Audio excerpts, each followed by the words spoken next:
بسم الله الرحمن الرحيم الحمد لله رب العالمين والصلاة والسلام على نبينا الكريم وعلى آله وصحبه أجمعين. So again, before going in, we like to continuously extend our thanks and gratitude to the brothers at the Masjid and those who are attending to the affairs of the guests, as well as the brothers who are attending, as well as the sisters, for putting forth their efforts and their due diligence in making sure and fulfilling that obligation of taking care of the traveler as well as the guests. We like to ask Allah subhanahu wa ta'ala to reward them for their efforts and make all of their actions and efforts in their scales of good deeds Yawm al-Qiyamah.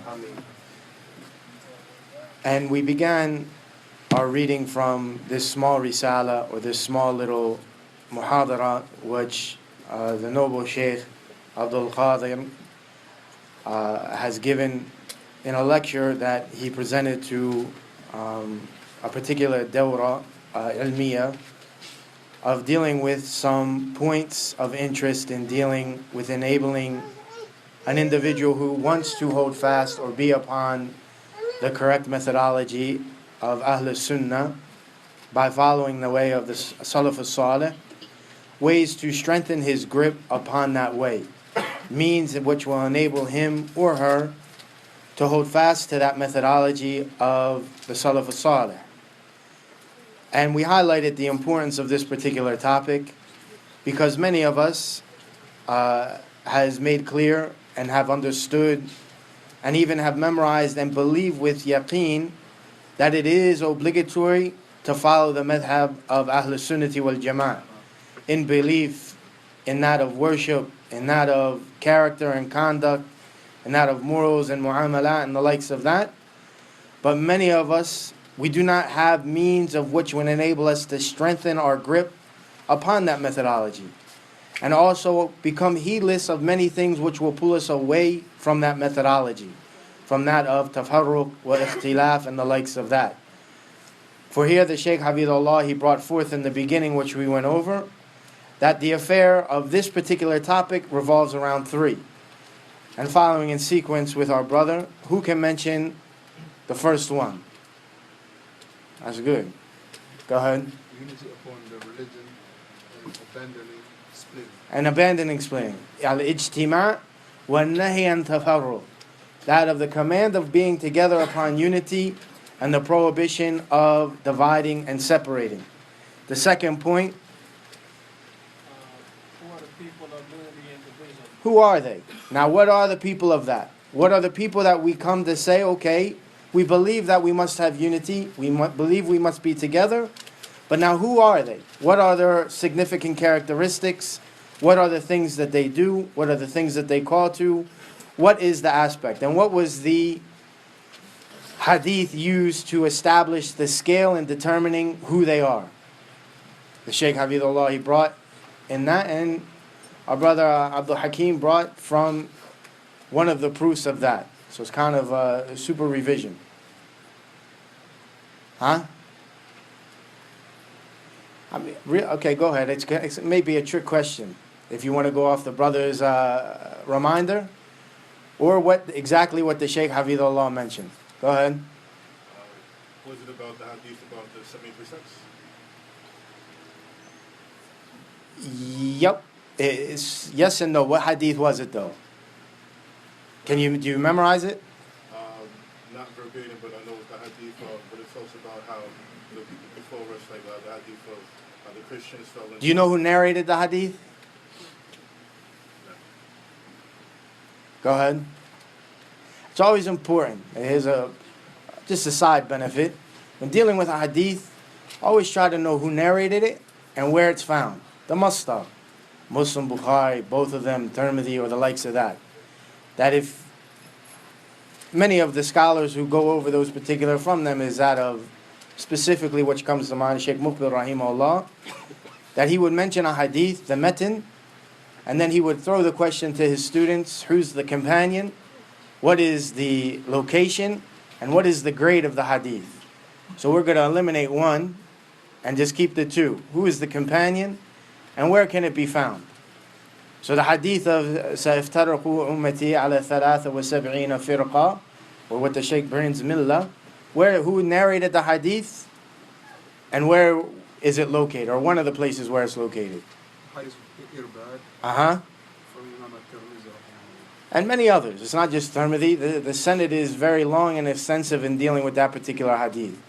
So here the hadith of Irbad ibn Sariyah, of dealing with that, my ummah will divide into 73 groups. And what's the highlighting point? What is our scale? The understanding of dealing with that it will be 73 groups, all of them where? In the hellfire except for one, and that is what? What? The Jama'at, one of the narrations. What's the other one he brings? And my companions. So here we come and look. What are you upon? Are you upon what the Prophet ﷺ and his companions were upon? No matter what you call yourself as a group. Are you coinciding and agreeing with that, with Kitabullah Sunnah of the Messenger ﷺ, as was practiced by the companions, as was implemented in the matters of belief, in the matters of worship, in the matters of what the brother was mentioning, as suluk? Or are you other than that? Where is the mastar of your proof and your adillah in establishing why you believe that way, why you worship that way, why you act that way, why you conduct yourself in that manner? If it cannot be established of what the Prophet ﷺ was upon during his day, likewise his companions, then what? Then the scale is tipped against you. But now if you coincide, then the scale is for you. And then yesterday we stopped at now the means, the asbab, the things which will strengthen that grip upon that methodology, which will enable an individual to come and hold fast to that particular methodology. And we stopped at how we broke it down into two branches or two parts. And we stopped at some of the statements of the Salaf in dealing with this aspect of dealing firstly with that these people who cling to this minhaj, that they are the elite of the Muslims. They are the best. They are the cream of the crop, for lack of better words. But with that, they are what?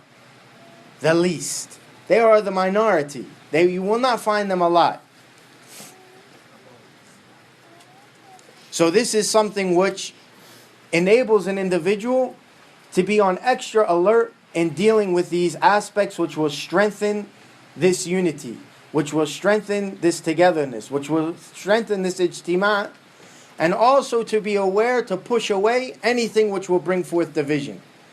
So here he must be upon high alert when it comes to these affairs. He doesn't take it lightly. So if it's something that's coming to say this will enable and aid me and help me to be upon correct methodology, which I believe, which we established, that we believe in what Allah wa ta'ala says. We believe in what the Messenger ﷺ says. We believe what the companions were upon was to be truth. The brother just spent the 45 minutes to an hour discussing that, bringing the proofs of wujub ittiba' al-minhaj al-salafi. This is the proofs. We believe in all that. No problems. No ishkal bainana. But now, what can we do to strengthen that? What can we do to strengthen that? This is what the Shaykh Hafidhullah is highlighting. So here he brings that of a narration on Imam Lalaka'i, rahimahullah, fi kitab al-sunnah. And Hasan al-Basri, rahimahullah, أنه قال موسيا أهل السنة يا أهل السنة ترفقوا رحمكم الله فإنكم من أقل الناس. So he says, O Ahl Sunnah, O people of Sunnah, be lenient and compassionate between you. And may Allah have mercy upon you, for verily you are the minority amongst the people. So here you will have only a few. And as we see in that we mentioned, and that what is common and witnessed, that when Ahl Sunnah come together, alhamdulillah, our numbers, mashallah, but when those people of Ahl al-Bid'ah, when they call their conferences, how many people go? Alaf. They get the convention centers. But in Philadelphia, when they have their Eid, they get the Philadelphia Convention Center. They have democratic parties and all of those things there. That's how many people go out to Ahl al-Bid'ah. Wa Ahl al-Sunnah, aqal. But does that mean that's false? La, of course not. That this is what is mentioned in these particular narrations, aqal al-nas. And that the Shaykh Hafidhullah will mention that to the point that they are ghuraba min al-kaba'ir. That they are the strangers from the tribes, amongst the tribes, within their tribes. meaning that there are few and in between. And the aspect of rifq, that will come in one of the reasons and the asbab of strengthening the unity upon Ahlul Sunnah. So Ahlul Sunnah tarafaqu, meaning that of have mercy between one another, have compassion with one another, for verily you are the minority amongst the people. So don't be fascinated by numbers. Don't be fascinated by how many people they say comes. Don't be fascinated by how many people come out. Be fascinated by what they are coinciding and what they are implementing from Qala Allah wa Qala Rasulullah sallallahu alaihi wasallam. This is what fascinates a believer. Not the amount of people that come out, but the amount of hadith, the amount of ayat that is mentioned and implemented and adhered to. Also, Sufyan al-Thawri, also from the book of Sunan Imam Lalaka'i, he also mentions from Imam Sufyan al-Thawri rahimahullah أنه قال إذا بلغك عن رجل بالمشرق صاحب السنة وآخر بالمغرب فبعث إليهما بالسلام ودع لهما وأقل أهل السنة والجماعة. So he says, if you are informed of a man in the east, of being a person of the Sunnah, and another one in the west, then send upon them salams, and give them salutations upon both of them. For verily, how much of a minority is Ahl Sunnati wal Jama'ah? So again, you're talking about east and west. That if you find a person of Sunnah from the west, person of the Sunnah in the east, let them have salams. Give them salams. Qira alayhim salam. And this is showing that the minority of the amount of numbers of the people of Sunnah wal Jama'ah. And then also it is mentioned on Sufyan al-Thawri, Istawsu bi ahli sunnati khayra fa innahum ghuraba. And he says that I recommend you to be kind and patient with Ahl Sunnah, or to take with Ahl Sunnah that of good, to be good with them. For verily they are the strangers.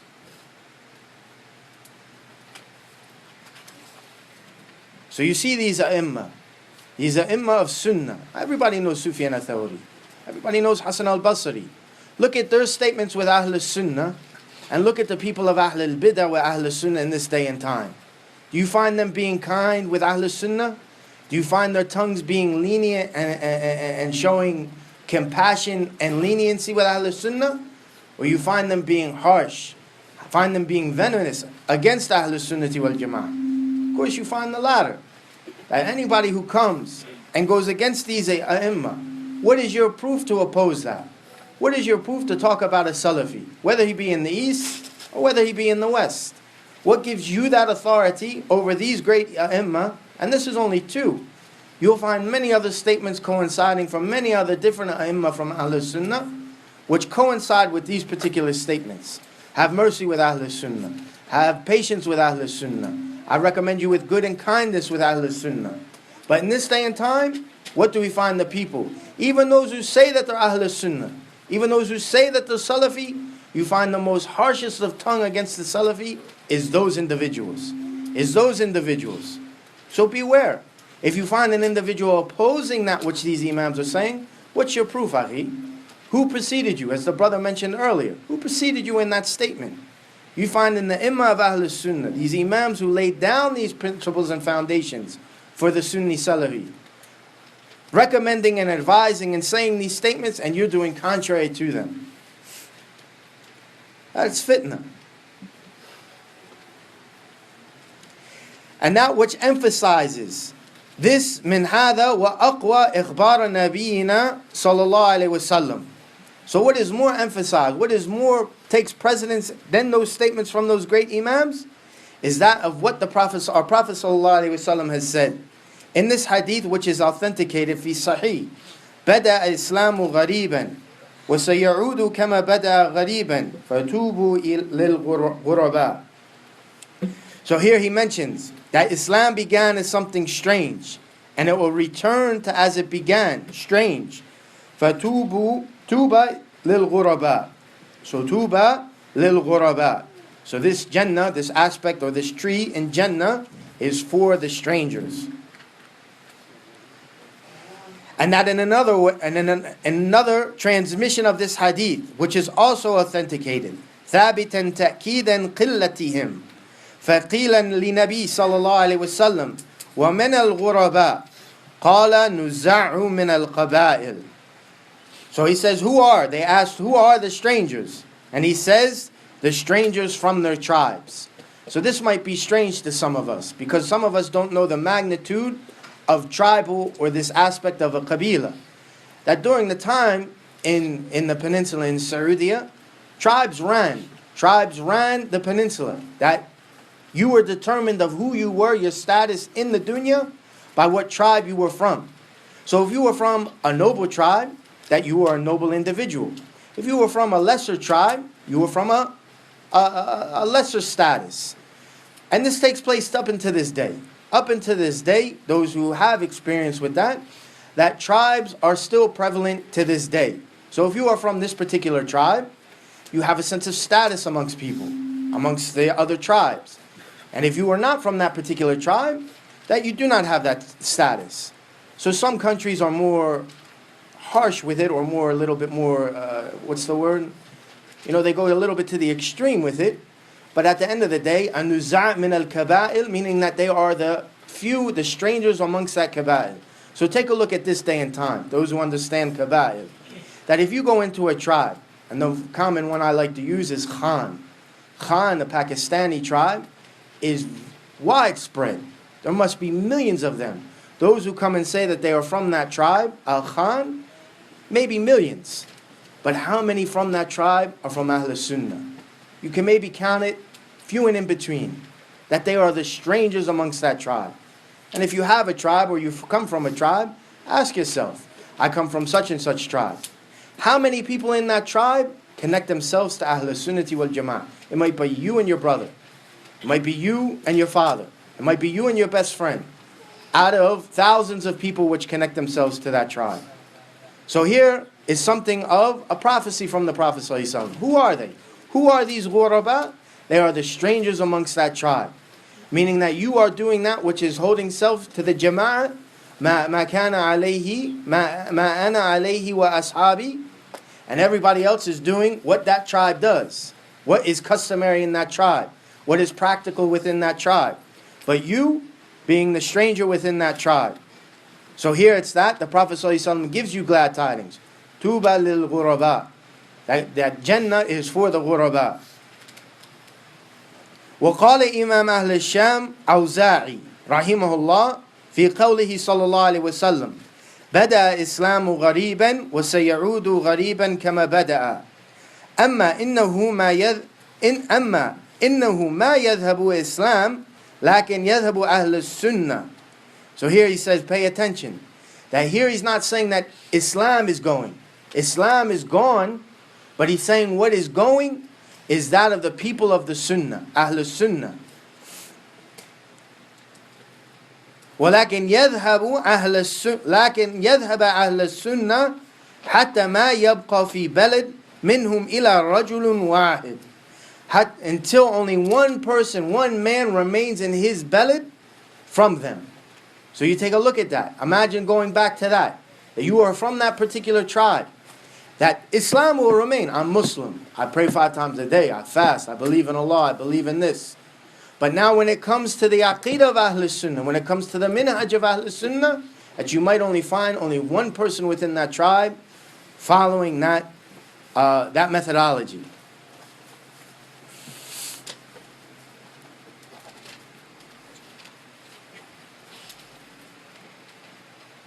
And also it is mentioned or transmitted from Hafidh ibn Rajab rahimahullah fi kitabihi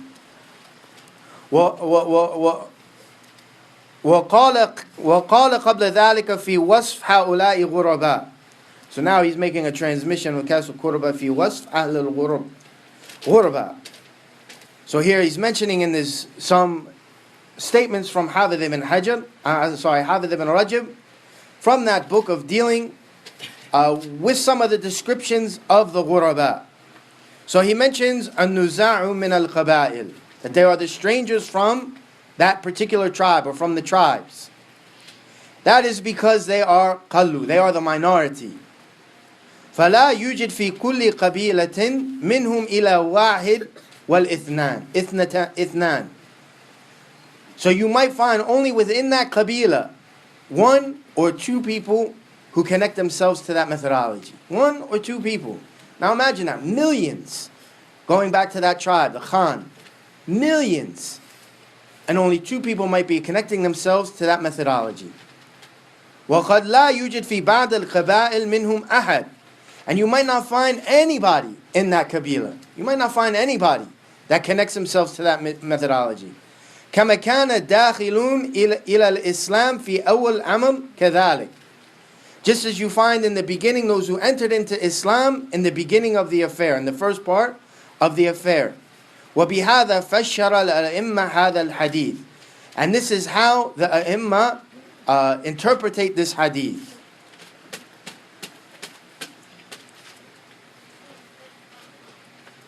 So all establishing what, ikhwa? That Ahlul Sunnah will be what? The minority. That here the Jama'at, people get confused. They hear the word Jama'at, they hear group, big party, main party. They think it has to be a lot of people. It has to be many people. But no, we're going to be a few. We're going to be a few and in between. It's not going to be too many. And this is something that we should not be searching for. We should not be searching for the great numbers. We should not be searching for the many turnouts and the come-outs. Because here the Prophet ﷺ says what? That we're only going to be a few. We're only going to be a few. So here he also says what? وَقَدْ وَرَدَ فِي بَعْضِ الرِّوَايَاتِ. So again, going into the other different narrations, and this is the right of the scholar. The right of the scholar to bring and mention the many different narrations. And this is what we benefit from. Because one hadith can have many different narrations. Muslim is filled with it. You might find one hadith and it's transmitted in many different ways. Many different ways with many different additions or subtractions or changing of the word. All for benefit. All for benefit. So here he says, في تفسير الغرباء. So another interpretation of who these strangers are. قوم صالحون قليل في قوم سوء كثير. He says they are righteous individuals, a few righteous individuals between many evil individuals, or many corrupt, su'in kathir, many corrupt and evil ways. من يعصيهم أكثر مما يطيعهم. Those who disobey them are more than those who obey them. So, akhi, fear Allah. Okay, I'll fear Allah. He goes what? He goes right back doing what he's done. He's not going to obey that. Allah Tabarak wa Ta'ala says, commanding the good and forbidding the evil upon Kitab wa Sunnah, giving a proper advice and admonishment. So, okay, but what? Going right back to that, what you commanded them not to do. That verily only a few people will come. Be Salafiyyah. All the proofs. You give all those proofs what our brother gave this afternoon to an individual. You say, okay. Leave me alone right now. He doesn't want to hear that. He wants to hear what? What his father says, what his tribe says, what his friends say, what everybody else says. Because why? That is the description of the ghuraba. And they are the few in a bowl of mess. There are a few in a bowl of mess, and those who disobey them are greater than those who obey them. So don't be surprised. Don't be upset. You come and say, call Allah, call Rasul, and a person throws it behind his back. It's anticipated. If he accepts it, this is what we're thankful for. This is what we are happy about. But if he turns away, it's no reason to get upset. It's no reason to turn red in the face. It's no reason to, break things and the likes of that. That this is something which the Prophet ﷺ says which will happen. وَفِي هَذَا إِشَارَةٌ إِلَى قِلَّ عَدَدِهِمْ. So in this is an indication of the small amounts, the small numbers of them, and the small amounts of those who reply to their call, who answer their call. So here we see that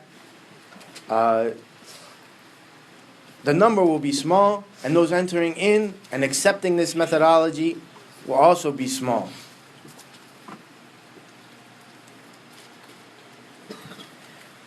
So that is the aspect of dealing with the indication of showing that the people of Sunnah will be the minority. People of Sunnah will be the minority, and not to be fascinated with these tremendous numbers that people of Bid'ah or Hawa they have and they come with. Even if it's a whole tribe. Even if it's a whole tribe of individuals claiming that, of dealing with that, whichever it is that they have, that if it doesn't coincide with Qala Allah, Qala Rasul, and that which the companions were upon, that we don't have anything to do with it. We do not accept it, and we do not implement it as part of the religion.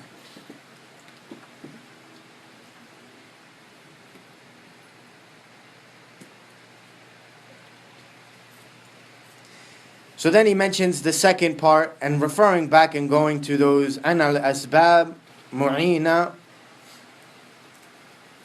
those means which will enable and strengthen ala tamassuki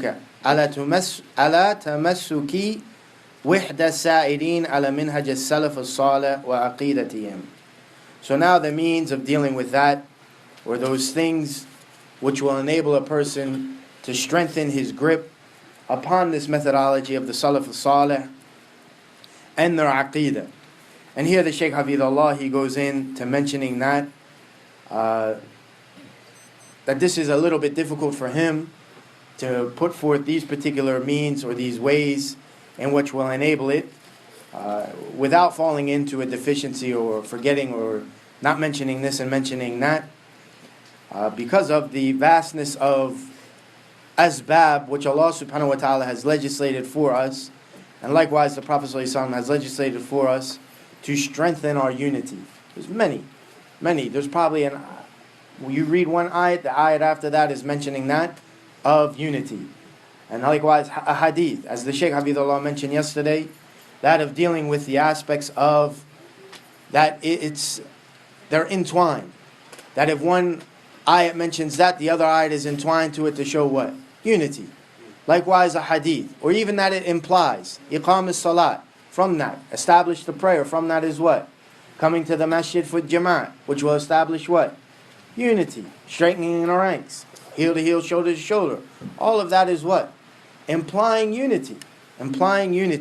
Praying to one qibla, praying at one time. All of that is what? Fasting in 1 month, giving that legislated amount of money, making pilgrimage to one place. All of that is what? One, ijtima, unity. No one comes and says, okay, make pilgrimage over here. Nobody says, okay, we're going to pray it like this or that direction or pray to another qibla. La. All of that is indicating what? Unity.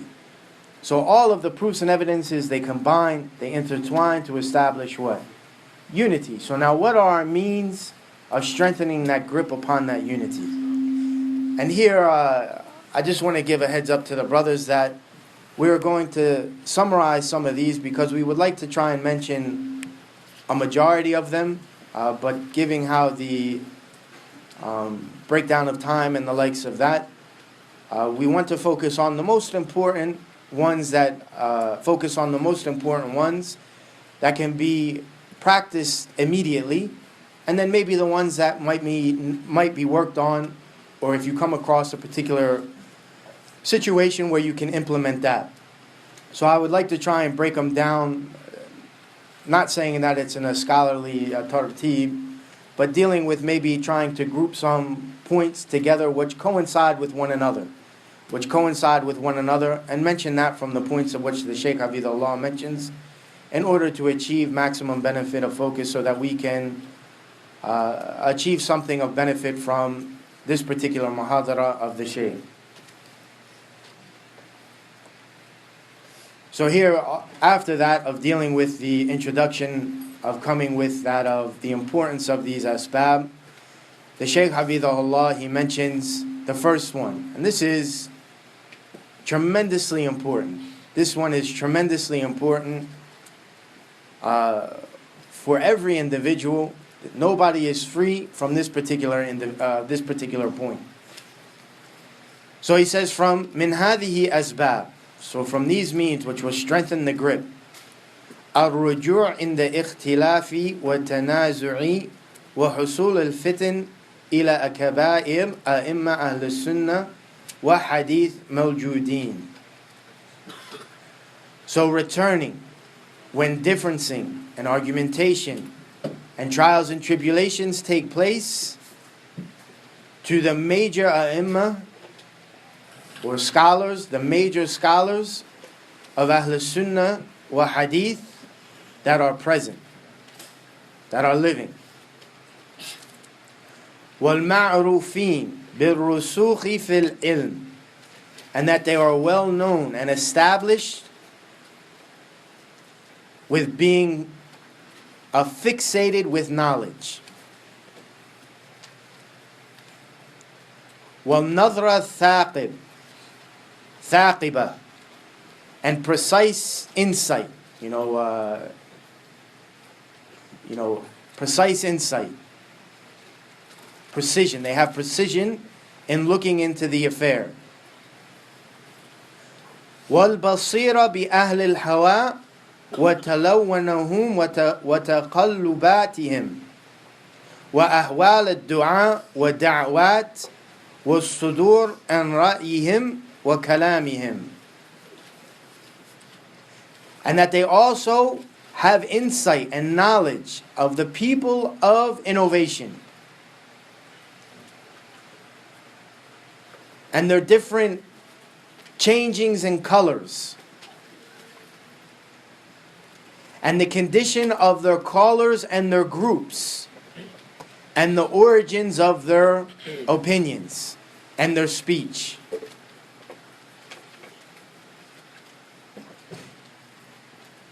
So you see, this is a tremendous responsibility. This is a tremendous responsibility that Allah subhanahu wa ta'ala didn't give the tawfiq to everybody to achieve. He only gave those distinct individuals from Ahl al-Ilm. And that is dealing with that, the ability to establish with clarity the misguidance of these individuals.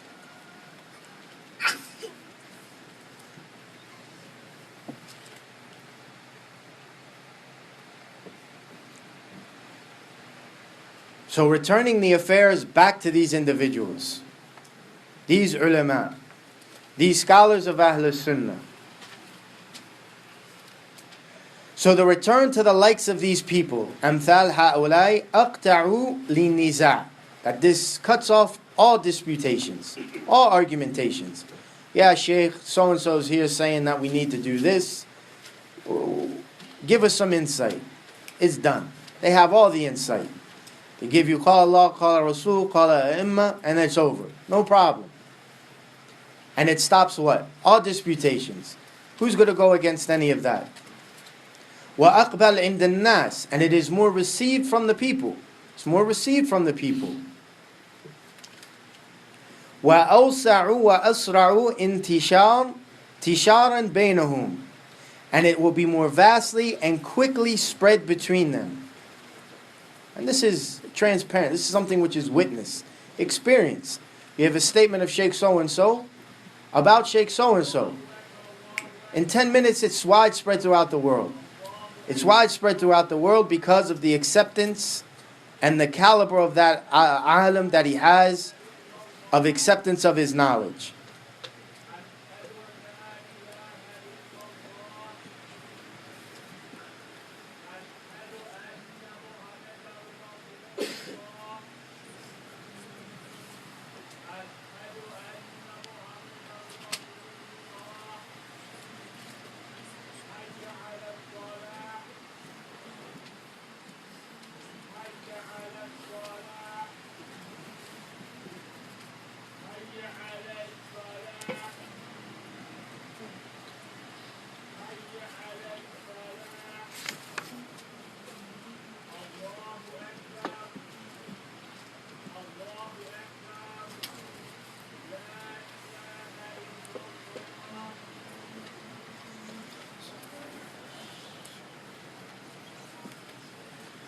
So here the Shaykh Hafidhullah is indicating when we come across an issue of differencing or fitna, that we want to return it back to these individuals, these ulama that have the ability and the qualifications to end it, to cause a cease to it. That this isn't something which should be dealt with between our own selves. When it becomes to a fitna of dealing with aqeedah, dealing with ibadah, dealing with minhaj, we shouldn't go to the one next to us. We shouldn't go to the student who studied a year or two in some place. We should go to these men who gave their lives to understanding these aspects and spent their lives achieving that from Allah subhanahu wa ta'ala, the ability to make distinction and clarity with that. So these are the people that we are commanded to return our affairs back to. These are the people that we should return back to when that fitna comes about. Not to less than that. Anybody else would cause more confusion and more reasons of separation instead of coming together.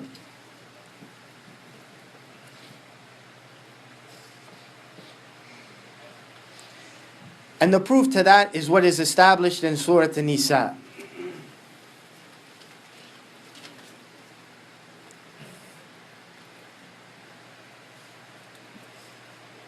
Where Allah Tabaraka wa Ta'ala says, وَإِذَا جَاءَهُمْ أَمْرٌ مِّنَ الْأَمْنِ أَوْ الْخَوْفِ أَذَاعُوا بِهِ وَلَوْ رَدُّهُ إِلَى الرَّسُولِ وَإِلَى أُولِي الْأَمْرِ مِنْهُمْ لَعَلِمَهُ الَّذِينَ يَسْتَنبِطُونَ مِنْهُمْ وَلَوْلَا فَضْلُ اللَّهِ عَلَيْكُمْ وَرَحْمَتُهُ لَاتَّبَعْتُمُ الشَّيْطَانَ إِلَّا قَلِيلًا. So here in this ayat, that Allah subhanahu wa ta'ala, when the affairs of something comes of fear, they announce it. And this ayat specifically dealing with the information which Umar radiallahu an heard about the divorce of the Prophet and his wives. The Prophet ﷺ divorcing his wives. People were whispering, people were saying the Prophet divorced all his wives.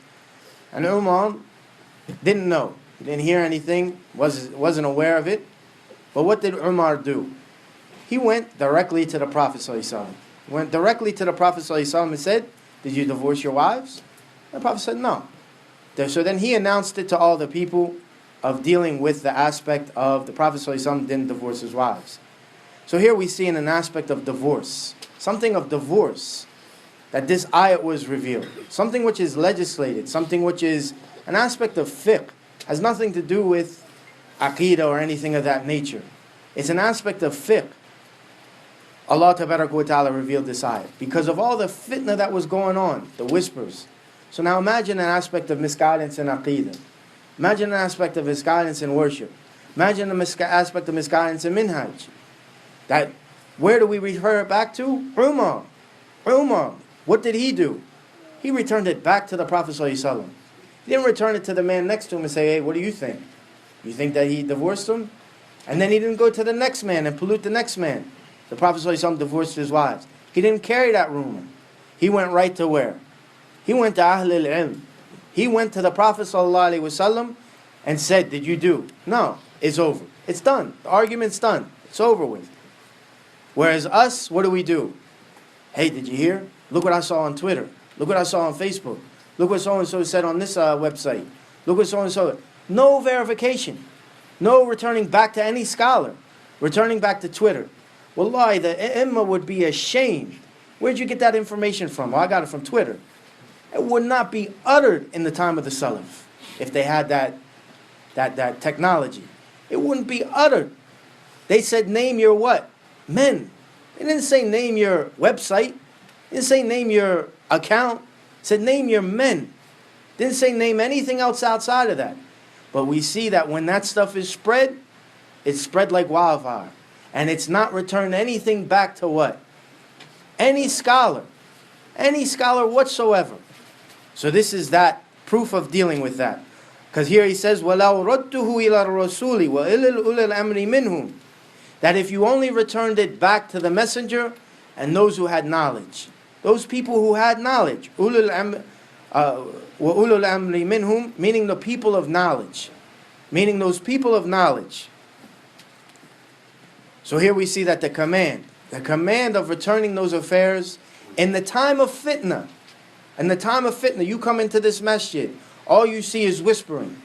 It's fitna. So-and-so's this, so-and-so's that, this is that, this is buzzing. And you come in, who do you return your affair back to?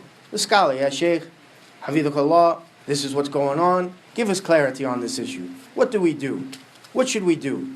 But yet we find that it goes from sharing to Twitter to Facebook to, whatever else is used as social media to establish what? No reference back to any alim or any individual that has the ability or capability of doing that. And then your reference point is what? Twitter. Shame. And shame on you for even trying to mention that. What's your Senate? Twitter, Facebook, and Instagram. That's not acceptable. Now establish it with a statement of the scholar. So here he says, وَأُولُو الْأَمْرِ كَمَا قَالَ غَيْرَ الْوَاحِدِ هُمْ أَهْلِ الْعِلْمِ وَالْفِقْهِ فِي الدِّينِ. That these are the people of knowledge and fiqh in the religion. Knowledge in the religion. So here we see that this is our first sabab. And this is one of the most important sababs. Because fitna is mutawatir. You have a fitna here, rest assured right behind it there's another fitna. Right behind it, not down the road, right behind it. Then right after that is what? Another fitna. Right after that is another fitna. So if we don't have a connection with these ulama, we're just going to keep stumbling and stumbling and stumbling and going down and down and down. Whereas if we return back, we become strengthened. Sheikh so-and-so said what?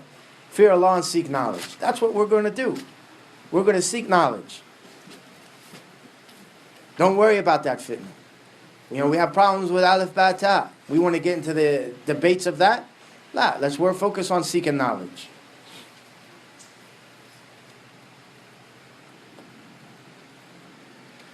So that is our first and important affair of dealing with the aspect of returning back to the ulama. Returning back to the ulama. Verily Allah subhanahu wa ta'ala also he mentions, فَتُّوا بِيُوتَ مِنْ أَبْوَابِهَا. Come through the doors and come through its proper door. That returning, revealing, dealing with Hajj. Come back, but the scholars mention, bring it to the appropriate people. Bring it to the appropriate people. Do it in the appropriate places. This isn't a coffee shop discussion. It's something dealing with our religion. Something which we deal with in our religion. فَتُّوا بِيُوتَ مِنْ أَبْوَابِهَا وَاتَّقُوا اللَّهِ. And fear Allah subhanahu wa ta'ala, he says. So here, take that affair back to those people who are qualified to deal with it. Those who have the capabilities to, let the ulama know. Granted, some of us can't call the scholars.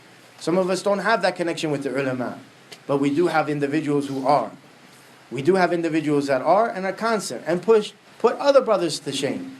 That should be doing it greater. Hassan al-Somali in constant contact, Hafidullah, with the brothers and the ulama over in Medina. A fitna comes, this is what happens. Seek knowledge, Akhi. Fear Allah and seek knowledge. Seek knowledge and benefit yourself in dealing with aqeedah. And that's what we will get into maybe on our next discussion. Having a great capability and concern of seeking knowledge. And one of the points which will be from the means of strengthening that grip. So when we find a brother, even our brother Abu Muhammad here in this location, fitna comes, return back to him.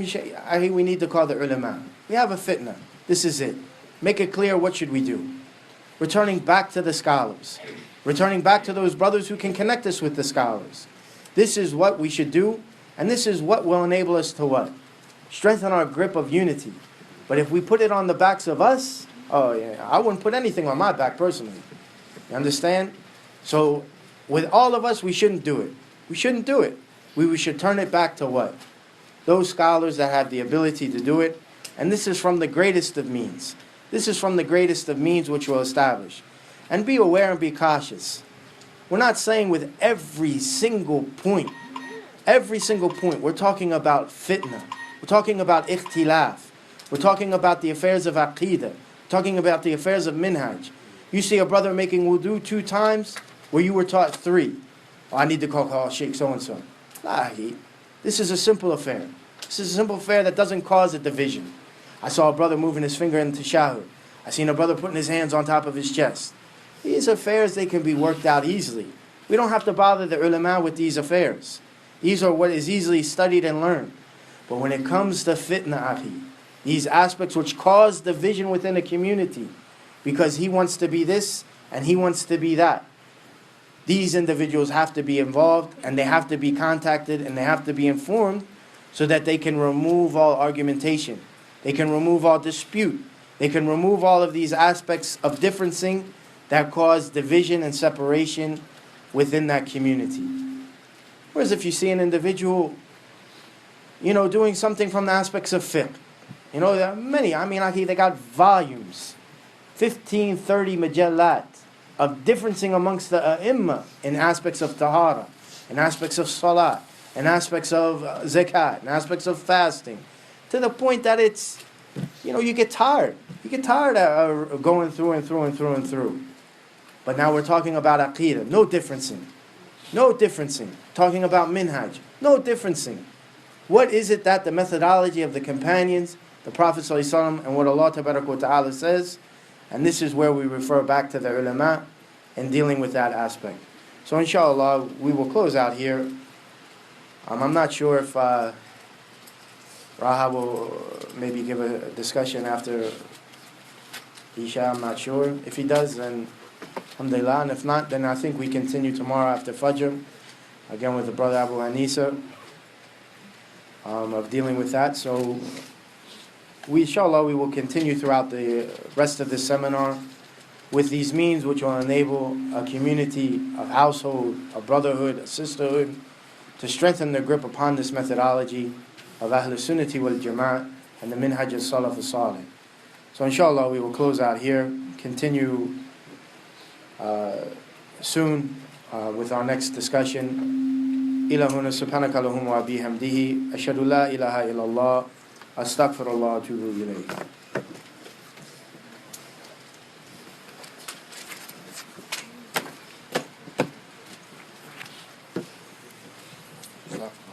Jazakallah.